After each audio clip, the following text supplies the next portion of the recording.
Land surveyor Pintu YouTube চ্যানেলে সবাইকে স্বাগত জানাই। আজ আমি আপনাদের সাথে যে বিষয়টা নিয়ে আলোচনা করব সেটা হচ্ছে জমি জরিপ সংক্রান্ত যেসব একক আছে সেই এককগুলোর সাথে অন্যান্য এককের যে রিলেশনগুলো আছে সেগুলো নিয়ে আমি আজকে আলোচনা করব। তার আগে আমি বলে রাখি, একটা জমি যখন আপনারা পরিমাপ করতে যাবেন, ধরুন এই জমিটা আপনাকে মাপার জন্য ডেকেছে, সেই জন্য পাশাপাশি কিছু জমি আপনারা পাবেনই। নকশার মধ্যে এরকম ভাবে ধরুন কিছু জমি আছে। সে মুহূর্তে আপনাদের প্রথম কাজ হয় জায়গাটার পরিসীমা নির্ধারণ করা। পরিসীমা যদি নির্ধারণ করতে না পারেন তাহলে সঠিক জায়গাটার পরিমাপ কত হবে, ক্ষেত্রফলটা, সেটা আপনারা বের করতে পারবেন না। সেই জন্য যদি একটা চতুর্ভুজাকার জমি হয় সেক্ষেত্রে আমাদের চারটা বিন্দু আমাদের নির্ণয় করতে হয় প্রথমে। তারপর যদি এটা একটা আয়তক্ষেত্র হয় তাহলে সেক্ষেত্রে কোনো সমস্যা হয় না, বা যদি আয়তক্ষেত্রের পাশাপাশি ধরুন দৈর্ঘ্য আছে, একটা সাইডে আছে 110, একটা সাইডে আছে 120, সেক্ষেত্রে আমরা গড় দৈর্ঘ্য গড় প্রস্থ এসব নিয়ে আমরা মান নির্ণয় করতে পারি। কিন্তু জায়গাটা যদি আরেকটু আঁকা বাঁকা হয়ে যায়, যদি জায়গাটা এইরকম হয়ে যায়, এদিকে ধরুন আছে 60 ফুট, এদিকে আছে 130 ফুট, এখানে আছে 135 ফুট, আর এদিকে আছে 156 ফুট, এই ক্ষেত্রে গড় দৈর্ঘ্য গড় প্রস্থ করে বার করতে একটু সমস্যা হবে। সেই জন্য আমাদের প্রথম কাজ যেটা করতে হবে, যে কোনো একটা আমাদের কর্ণ নির্ধারণ করতে হবে, কর্ণের দৈর্ঘ্য কত হবে সেটা বের করতে হয়। তাহলে এই ক্ষেত্রে আমরা চারটা কৌণিক বিন্দু নির্ণয় করার পর তারপর আমরা এখানে যে কোনো একটা কর্ণ, হয় এই পাশে কর্ণটা বা এই পাশে কর্ণটা, যে কোনো একটা কর্ণ টেনে নেব। তারপরে এটা ত্রিভুজ 1, এটা ত্রিভুজ 2, দুটো ত্রিভুজের ক্ষেত্রফল বের করে আমরা যদি যোগ করে দিই তাহলে আমাদের ক্ষেত্রফলটা বেরিয়ে যাবে। তাহলে ক্ষেত্রফল যে আমরা বের করব সেখান থেকে আমাদের কি কি একক ব্যবহার করা হয় সেই এককগুলো নিয়ে আমাদের প্রথমে জানতে হবে। অতীতে যখন আমাদের চেন দিয়ে জায়গা মাপা হতো, চেন দিয়ে আমাদের জায়গা মাপা হতো আগে, এখন সেটা ফুট, যে ফিতাগুলো আছে সে ফুট ফিতা দিয়ে আমাদের নির্ণয় করা হয়। তো চেন দিয়ে যখন করা হতো তখন আমাদের লিঙ্ক এককটা ব্যবহার হতো, বা কড়ি। সেটা এখন আমরা কড়ি দিয়ে নির্ণয় করতে পারি। কড়ি দিয়ে যা মান বেরোবে সেই মানের সাথে আমরা কিছু একটা মাল্টিপ্লাই করে দিই, করে আমাদের ফুটে সেই মানটা নির্ণয় চলে আসে। ঠিক আছে, তাহলে আমরা সেই এককগুলো নিয়ে প্রথমে আমরা জানবো। বর্তমানে আমাদের এলআর মাপ, ডিজিটাল এলআর পরিচয় হয়ে গেছে আমাদের বর্তমানে। সেখান থেকে যখন আমরা মান নির্ণয় করব সেখানে দেখবেন একর শব্দটা ব্যবহার করা হয়। একরের জায়গাটাতে নিচে দেখবেন আপনারা 0.03 একর লেখা আছে, কোনো জায়গায় লেখা থাকে 1.23 একর। এগুলো মানেটা কি? একরের সাথে শতকের একটা হিসাব থাকে, শতক বা ডেসিমেল যেটাকে আমরা বলি। শতকটাই ডেসিমেল। পুরুলিয়ার ভাষায় যেমন কুমড়ো মানেই ডিংলা, ডিংলা মানেই কুমড়ো, একই জিনিস। সেরকমই শতক মানে হলো ডেসিমেল। ঠিক আছে, তাহলে এখানে 0.03 একর দেওয়া আছে, মানেটাই হলো এখানে 3 শতক। ঠিক আছে, 1.23 একর মানেই হলো 123 শতক বা ডেসিমেল। তার মানে একটা কথায় বলা যেতেই পারে 100 শতক বা ডেসিমেলে হয়ে যায় 1 একর। ঠিক আছে, তাহলে আমাদের রিলেশনটা কি পেলাম, 100 শতকে হয়ে যাচ্ছে আমাদের 1 একর। আচ্ছা, যেটার জন্য এই ছবিটা আমি ড্র করেছিলাম সেটা দেখো, এই যে জায়গাটা আছে, এই চিত্রটা যদি আমি একটু সাইডে আঁকি, তাহলে পেনে করে যে জায়গাটা আমি মার্কিং করলাম, ধরুন একটা ক্ষেত আছে, কৃষিযোগ্য জমি, সেই জমিটার এই পেনে করে যে মার্কিংটা করা আছে এটা হচ্ছে ওই জমিটার আল, যেটার উপর দিয়ে চলাচল করা হয়, তার ভিতরে আছে চাষযোগ্য জমিটা, পুরো জায়গাটা। তাহলে এটা হচ্ছে তার ক্ষেত্রফল। তাহলে ক্ষেত্রফলটা আমাদের নির্ণয় করতে হয়। ক্ষেত্রফল নির্ণয়ের জন্য বিভিন্ন ধরনের সূত্র আছে। তাহলে পেনে করে যতটা দাগ দিলাম সেটা হচ্ছে ক্ষেত্রফল। ক্ষেত্রফল নর্মালি সচরাচর আমরা ছোটবেলায় এগুলো আমরা বিদ্যালয়ে পড়াশোনা করেছি। সেটা কিরকম ছিল? আয়তক্ষেত্রের ক্ষেত্রফল হয় দৈর্ঘ্য গুণিত প্রস্থ। তাহলে যদি দৈর্ঘ্যটা আমার ফুটে দেওয়া থাকে এবং প্রস্থটাও ফুটে দেওয়া থাকে, তাহলে আমাদের এককটা কি হবে? ধরো দৈর্ঘ্য যদি 20 ফুট আছে আর প্রস্থ যদি 10 ফুট আছে, তাহলে ফুট গুণিত ফুট মানে ফুট স্কোয়ার বা স্কোয়ার ফিট বা বর্গ ফুট, বাংলা আমরা সেটাকে বর্গ ফুট বলছি, ইংরেজিতে বলা হয় স্কোয়ার ফিট। তাহলে হয়ে যাচ্ছে তখন 200 স্কোয়ার ফিট। ঠিক আছে, তাহলে স্কোয়ার ফিটে আমরা মানটা নির্ণয় করছি, আমরা ফুট ফিতে দিয়ে যখন মাপছি দৈর্ঘ্য প্রস্থ এগুলো সব আমাদের ফুটে বেরোচ্ছে। তাহলে ফুট থেকে আমাদের এই যে একর শতক, এই যে পর্চাতে যে জিনিসটা দেওয়া আছে একর বা শতক, এই জিনিসটা আনতে গেলে তাদের মধ্যে তো কিছু একটা রিলেশন থাকবে। শুধুমাত্র ফুট তো না, স্কোয়ার ফিট বর্গ ফুটের সাথে তার মানে সরাসরি শতক বা ডেসিমেল এবং একর বা হেক্টর সবারই একটা রিলেশন আছে, সেটা বর্গ ফুটের সাথে আছে, ফুটের সাথে না, বর্গ ফুটের সাথে। তাহলে সেই জিনিসটা আমরা এবার জানবো। 435.6 বর্গ ফুট স্কোয়ার ফিট সমান হয়ে যাচ্ছে 1 শতক বা 1 ডেসিমেল।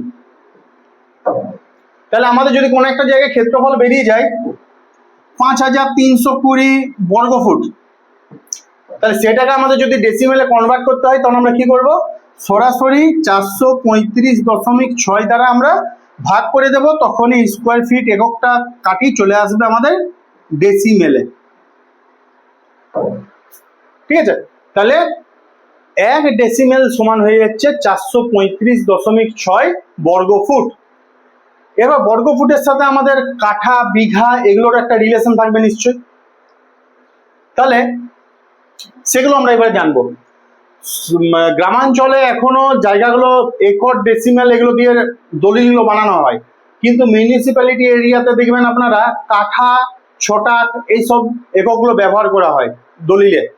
তাহলে বর্গ ফুটের সাথে কাঠা এবং ছটাকের কি সম্পর্ক আছে সেটার উপর আমরা জানবো।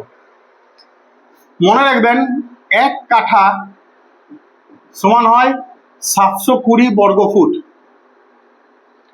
720 বর্গ ফুটে হয়ে যাচ্ছে 1 কাঠা। আবার 1 ছটাক সমান হয়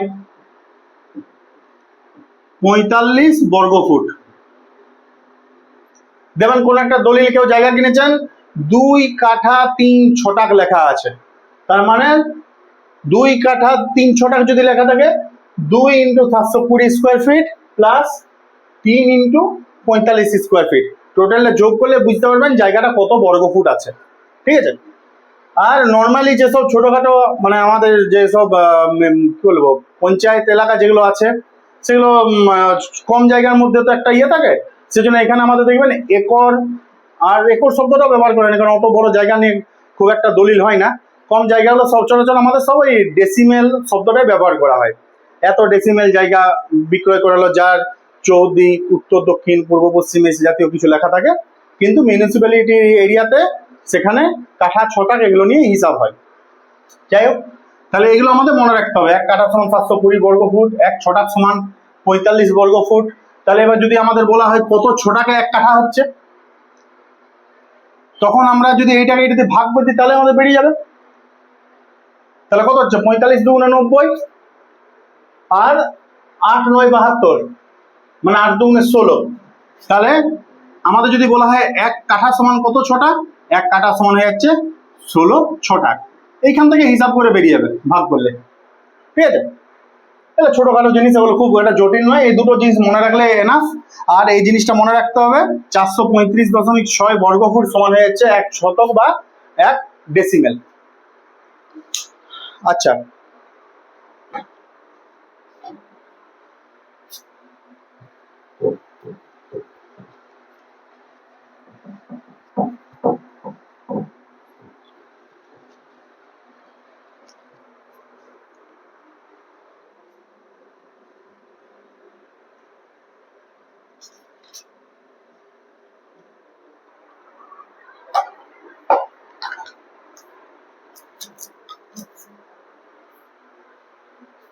এরপর আসছি আমি আমাদের যেগুলো ম্যাপ থাকে, যে ম্যাপগুলো দিয়ে বড় বড় সাইজের ম্যাপগুলো থাকে, যেগুলো দিয়ে আমাদের আমিন বাবুরা কোন একটা জায়গা মীমাংসা করতে যান, ওইটার উপরই দেখবেন কিছু একটা স্কেল বিছিয়ে মান নির্ণয় করেন।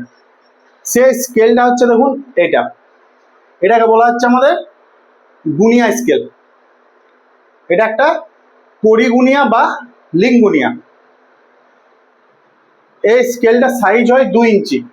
2 ইঞ্চি সাইজের স্কেল দিয়ে পুরো মেজারমেন্টটা করা হয়। তাহলে এটার মানগুলো কিভাবে নির্ণয় করা হয় বলে দিচ্ছে।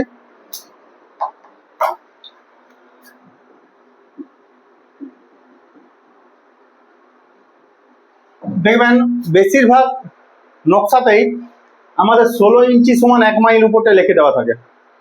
কোনো কোনো জায়গাতে দেখবেন লেখা থাকে 32 ইঞ্চি সমান 1 মাইল, কোনো কোনো জায়গাতে দেখবেন লেখা থাকে 64 ইঞ্চি সমান 1 মাইল।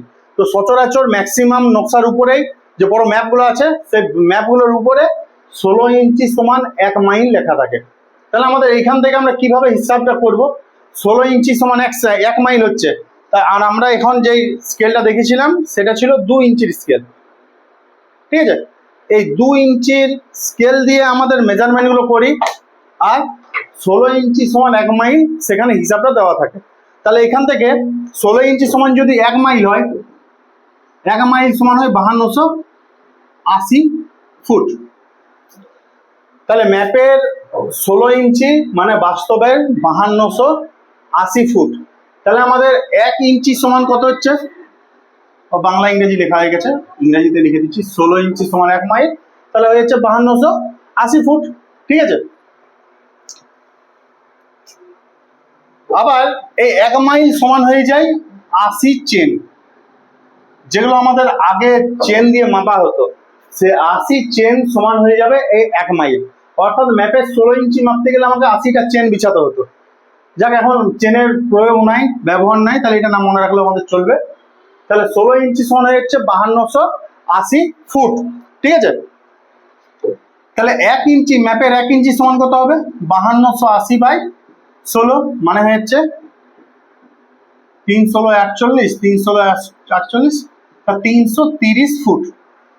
তাহলে আমাদের ম্যাপের 1 ইঞ্চি সমান হয়ে যাচ্ছে 330 ফুট। আবার 1 ফুট সমান হয় 12 ইঞ্চি। তাহলে টোটাল কত ইঞ্চি হয়ে যাবে? 3 12 36, আর থাকলো 3 3 12 36 আর 3 39। তাহলে ম্যাপের 1 ইঞ্চি মানে হচ্ছে বাস্তবের 3960 ইঞ্চি। একই রকম ভাবে যদি 32 ইঞ্চি সমান 1 মাইল ম্যাপটা আমাদের দেওয়া থাকে, তাহলে আমাদের 1 ইঞ্চি সমান কত হবে? 5280 বাই 32। 32 দিয়ে ভাগ করলে এখানে কত হয়ে যাবে? 165। 165 ফুট। 165 ইন্টু 12 যা বেরোবে সেটা হয়ে যাবে বাস্তবের সাথে, এই দিকটা বাস্তবের মাপ, এই দিকটা হচ্ছে আমাদের ম্যাপের মাপ। যাক, এভাবে আমাদের মানগুলো নির্ণয় করতে হয়। মান নির্ণয়ের জন্য ক্যালকুলেশন জানা খুবই প্রয়োজন। অতএব যেসব মানে আমিন বাবুরা সায়েন্স ব্যাকগ্রাউন্ডে আছেন তারা খুব সহজে এইসব মানগুলো নির্ণয় করতে পারবেন, কারণ সায়েন্স নিয়ে পড়াশোনা করেছেন মানে অবশ্যই ক্যালকুলেশনে একবার তুখোর হবেন, এটা কমন জিনিস ধরে নেওয়া যায়। আর যারা আর্টস ব্যাকগ্রাউন্ড থেকে এসছেন তাদের ক্ষেত্রেও ক্যালকুলেশনের সমস্যা হবে। যাই হোক, এইভাবে আমাদের মানগুলো নির্ণয় করবেন এবং চলে যাবে আর কি। আজকের ক্লাস এতটা পর্যন্তই। নেক্সট ক্লাসে আমি অন্য টপিক নিয়ে আসবো। ধন্যবাদ।